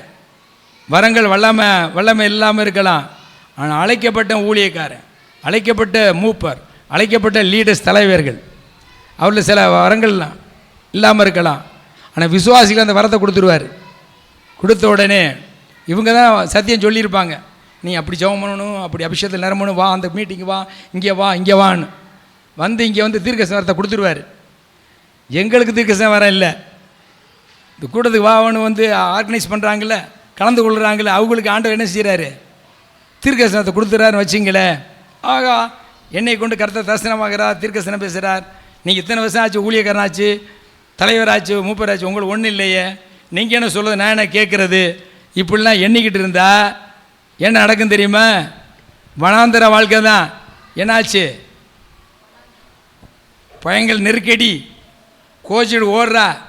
அங்கே தூதன் கண்டு போ அடங்கிரு சொல்லிட்டு 16 வருஷம் எங்கே வாழ்கிறா சொல்லுங்களே? அப்போ வாழ்வு கொடுத்த சாரால் கடைசியில் அவளுக்கு வாழ்வு வந்த உடனே தலைமை அற்பமான்றா. தலைமை அழைக்கப்பட்ட ஊழியக்காரன ஆபிரகாமுடைய மனைவியை அற்பமாக என்ன உடனே கர்த்தர் பார்க்குறாரு. கடைசியில் பார்த்தீங்கன்னா சேர்ந்து வாழ முடிஞ்சிச்சா? பிரிவினை, தனிமை எப்படி பிரிஞ்சிச்சு? வீட்டை விட்டு பிரிக்கிறா, ஆண்டவர் பிரிக்கிறாரு. போதும், உன்னுடைய இருதயத்தில் இருக்கிற குணம் எனக்கு தெரியுதும், இனிமேல் இருந்தால் ஈசாக்கு ஒரு மாதிரியா பண்ணிடுவான் மயன், நீனும் பண்ணிடுவேன், அதனால் சாரால் சொல்லுபடி கேட்டு நடன்னு ஆபரான்னு சொல்லி பிரிச்சுட்டேன். இப்போ பாராக ஆகாரம் யார் போகிறா? மகனும் போகிறாங்க. போனோடனே வனாந்தரத்தில் என்ன இல்லை? தண்ணி இல்லை. கொண்டு போன தண்ணி தீந்துருச்சு. ஒழுங்காக மரியாதையாக குணவத்தோடு நன்றியோடையோட இருந்திருந்தால் ஆபிரகாமோட இருந்திருக்கலாம். ஆனால் நன்றி கேட்ட அந்த ஆகாரு என்ன பண்ணா? வனாந்தரத்துக்கு ஆண்டருடைய செய்ய போயிடுச்சு. பனிஷ்மெண்ட் இதெல்லாம் இதிலேருந்து நம்ம பாடம் படிப்பதற்காக தான் கர்த்தர் இதை அனுமதிக்கிறார். அங்கே ஒன்று தண்ணி தாகம். தண்ணி தாகத்தில் யார் கத்துறது? கத்துறது யாருங்க? பிள்ளை. குழந்தை என்ன செய்யும்? அப்போ அங்கே பாருங்க, இவ கதறா, ஆண்டவரே ஆண்டவரே தண்ணின்னு. இவ சத்தத்துக்கு செவியே கொடுக்கல. காரணம் என்ன? இவருடைய உள்ளத்தில் இருக்கக்கூடிய அந்த பெருமை, மனமேற்றுமை, நன்றி கெட்ட குணம் சாராள் மீது இது. அதனால் இவருடைய சத்தத்துக்கு, இவருடைய ஜெபத்துக்கு பதிலே கொடுக்கல. ஆனால் அங்கே ஒரு ஜீவன், இஸ்மவேல் என்ற ஆபிரகாமுடைய வித்து, அந்த இஸ்மவேலுடைய சத்தம் கேட்குது. அந்த வசனத்தை வாசித்தனால 21:17 தேவன் பிள்ளையின் சத்தத்தை கேட்டார். பாருங்க, இவ சத்தம் விடுறா, இவ சத்தத்தை கேட்கல. யாருடைய சத்தத்தை கேட்கிறா? பிள்ளையின் சத்தத்தை. ஆண்டவர் பிள்ளையின் சத்தத்தை கேட்கிறார். சிறு பிள்ளைகள் இடத்தில் வரவிடுங்கள், பரலோக ராஜ்யம் அவர்களுடையது. குழந்தை சுபாவம் வேணும். குழந்தை இன்னைக்கு அடிச்சுட்டு நாளைக்கு கூடிரும். அல்லையில சொல்லுங்க, குழந்தை இன்னைக்கு அடிச்சுட்டு நாளைக்கு கூடிரும். நம்ம தான் என்ன செஞ்சிடறோம்? அவனா வரட்டும், அவங்களா வரட்டும், அப்படி கூடவே கூடாது. சின்ன பிள்ளை மாதிரி மாறிடணும். அல்லேலூயா, கர்த்தருக்கு மகிமை உண்டாவதாக. வாசிமா. பிள்ளையை சத்தம் கேட்ட உடனே தேவதூதன் வானத்திலிருந்து ஆகாரை கூப்பிட்டு ஆகாரே உனக்கு என்ன சம்பவித்தது? பயப்படாதே, பிள்ளை இருக்கும் இடத்திலே தேவன் அவன் சத்தத்தை கேட்டார். பாருங்க, இவளுக்கு செவி கொடுக்காத ஆண்டவர் குழந்தையுடைய சத்தத்தை கேட்டு கூட்டு, அப்புறம் தேவதூதன், அவனுக்கு சின்ன பிள்ளைக்கு புரியாது. அப்போ ஆகாரோட பேசி, போய் நீ இருக்கிற இடத்துல ஊர் இருக்குது, அது தோண்டுமா, தண்ணி இருக்கு அப்படின்னு. அல்லேலூயா. ஒருவேளை இவள் தன் நாச்சியார் சாராளை அற்பமாக எண்ணாமல் இருந்தால், பணிவாக எஸ்தர் போல இருந்தால், அங்கே வாழ்வு நல்லா இருந்திருக்கும். அல்லேலூயா. வேலை ஆவியனை எழுதி வைக்கிறாருன்னா அவளை போல நம்ம இருக்கக்கூடாது, ஆகாரை போல இருக்கக்கூடாது அப்படிங்கிறதுக்காக தான். கர்த்தருக்கு ஸ்தோத்திரம். அல்லேலூயா. ஆகவே நாம் நல்ல நிலையில் இருக்க, நம்ம எந்த ஒரு நபராக இருந்தாலும், எப்பொழுது உதவி செய்தாலும் அவர்களை நம்ம நன்றியோடு இருந்து அவர்களுக்காக செபிக்கணும், அவர்களுக்காக ஸ்தோத்திரங்களை ஏறெடுக்கணும். அவருடைய இருதயம் மனம் வருந்தும்படியோ புண்படியோ பேசக்கூடாது. அல்லேலூயா. சரி, கர்த்தருக்கு ஸ்தோத்திரம். அதுக்கு அடுத்ததாக வேத புத்தகத்தில் யார் யார் தங்களை தாழ்த்தினார்கள் என்று இங்கே படித்து கொண்டு இருக்கிற தேவ பிள்ளைகள் நிறைய பேர் இருக்கிறீங்க. எனக்கு தெரிஞ்சது சிலர் தான் கொண்டு வந்திருக்கிறேன். ஆனால் நீங்கள் உங்கள் நேரத்தை தார நீ கண்டுபிடிங்க. வேதத்தில் தன்னைத்தான் தாழ்த்திக்கிட்டது யார்? மோசே, தாவீது, மொர்தெகாய், எரேமியா, பவுல், புதிய ஏற்பாட்டில் தீமோத்தேயு, இவங்களாம் தாழ்மையாக தேவசத்தை நிறைவேற்றதை அவங்க பேர் ஆண்டவர் இங்கே முத்தரிக்கிறார், பேர் எழுதுகிறார். லேடிஸ் இல்லை, பழைய ஏற்பாட்டில் அன்னாள், வெரி குட் சொன்னீங்க. ரூத்து, எஸ்தரு, புதிய ஏற்பாட்டில் மரியாள் போல் இன்னும் அதில் சுருக்கமாக பழைய ஏற்பாட்டு பரிசுத்தவான்கள், புதிய ஏற்பாட்டு பரிசுத்தவான்கள், இவங்கெல்லாம் தாழ்மையாக இருந்ததுனால தான் அவர்கள் பெயர் இங்கே பொறிக்கப்பட்டு கர்த்தர் அவருடைய ஆவிக்குரிய வாழ்க்கையை உயர்த்தியிருக்கிறார். அல்லேலூயா. அதுபோல் நம்ம உயர்த்தப்பட்ட நிலையில் இருக்கிற பொழுது எவ்வளவு தம்மை தாழ்த்திக்கிறோமோ அந்த தாழ்மை இருக்கிற பொழுது நிச்சயமாகவே கர்த்தருடைய ஒரு பெரிய ஆசீர்வாதம் நம்மளுக்கு உண்டு.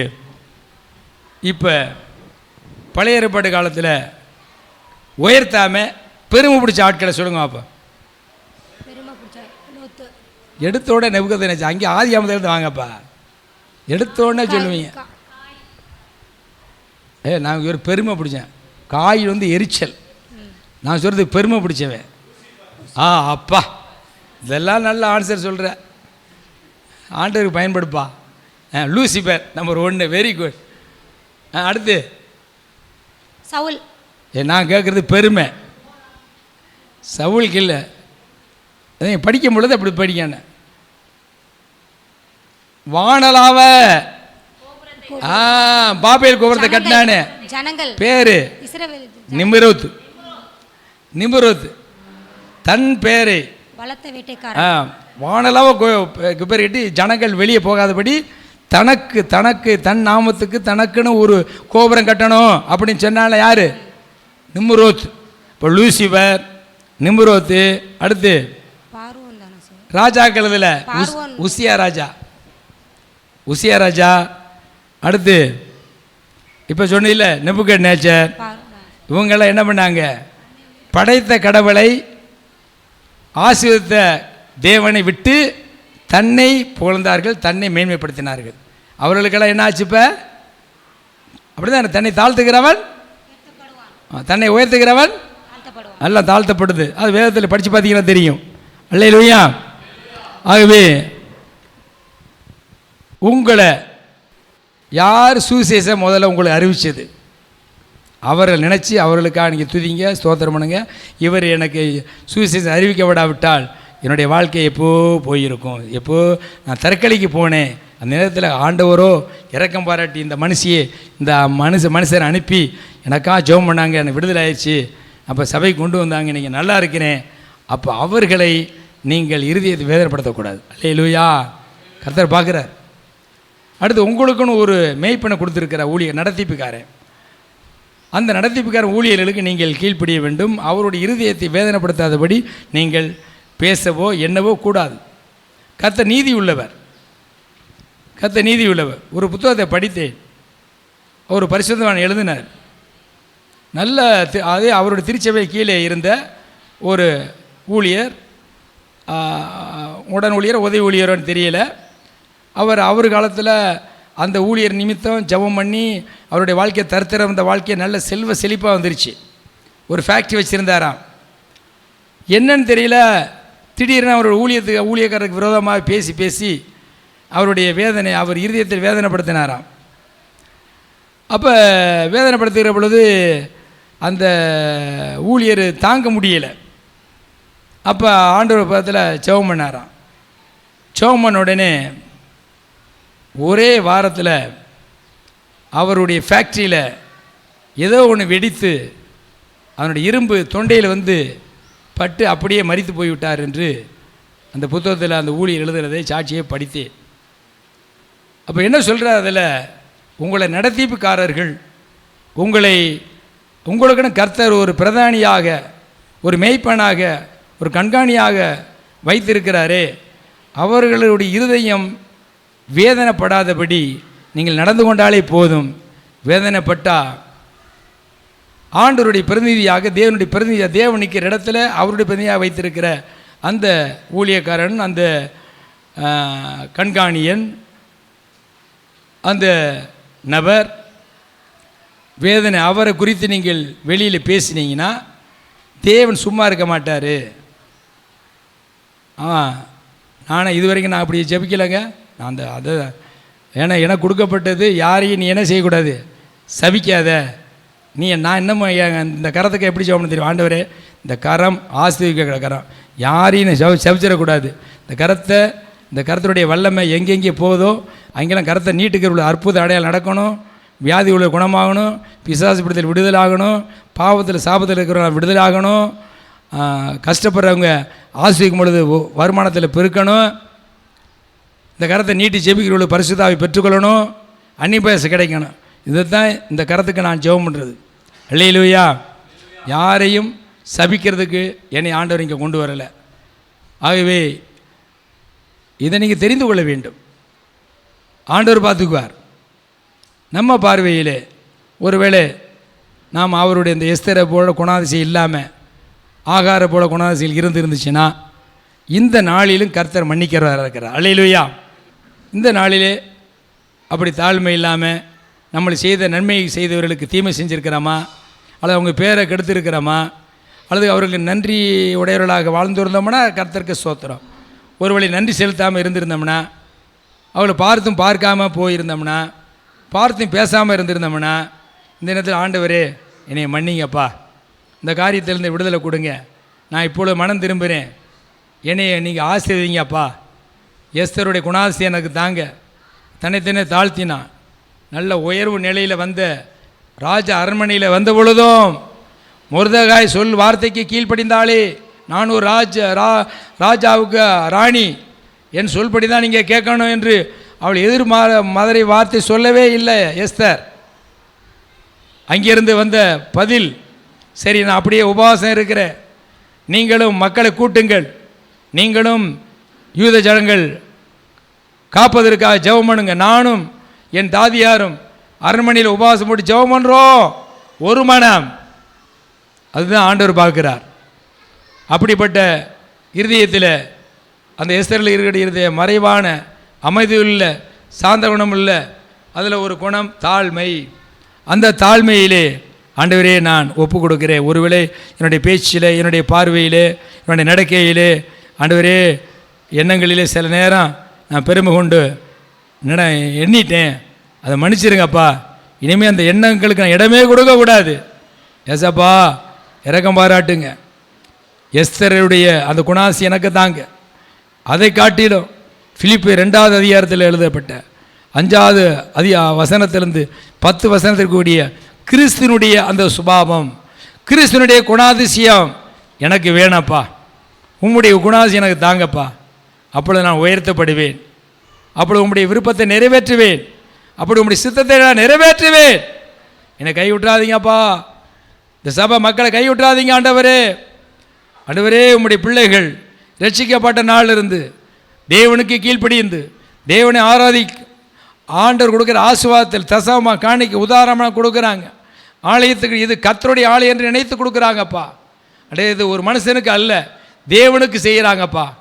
அந்த காரியத்தை நினைத்து ஒருவேளை அவருடைய வாழ்க்கையிலே சில சறுக்குதல் இருக்குமானால் கர்த்தரை மன்னித்து மீண்டும் உயர்த்தி நிறுத்துங்கப்பா. ஒவ்வொருவரையும் நிறுத்துங்கப்பா, ஒவ்வொரு குடும்பங்களை நிறுத்துங்க. மனதார ஆசீர்வதிக்கிற ஆண்டவரே, நீ வெறுக்கிற தேவன் அல்ல, பாவத்தை வெறுக்கிறவர், பரிசுத்தத்தை வாஞ்சிக்கிறவர்.